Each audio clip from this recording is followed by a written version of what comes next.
So how do we know when to use active voice and when to use passive voice? There are two questions that we need to ask ourselves, and we've touched on them already. Question one is, who or what do we want to be the star of the sentence? And question two, which links into this, is what effect are we trying to achieve? The answer to question two will kind of inform the answer to question one. So let's have a look at our first example again. We said the police tracked down the criminal, or the criminal was tracked down by the police. So let's imagine that we're writing an article that is all about the great work that the police are doing, how hard they're working, how much they're achieving. Which of these sentences does a better job of doing that?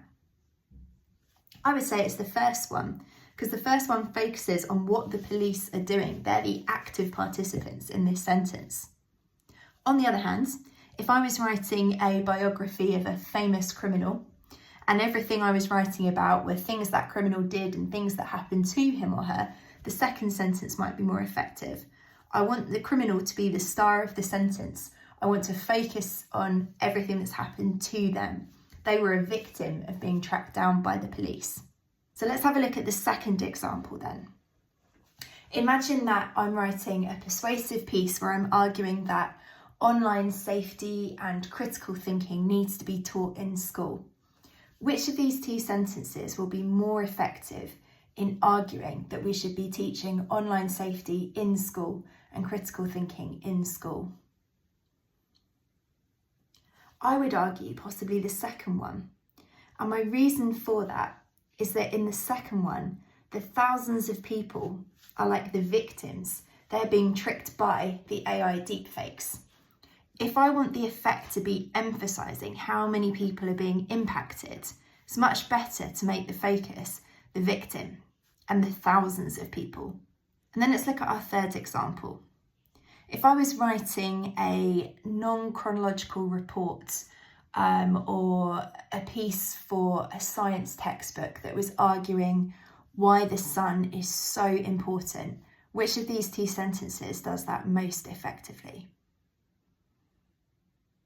I would argue again it's probably the passive construction, because this one focuses on something that the sun does. Light from the sun is being used by, sort of centres all the ways in which the sun is important. On the other hand, if I was writing a science textbook explaining how plants grow, then I might use the first example, because this makes the plants the star of the sentence.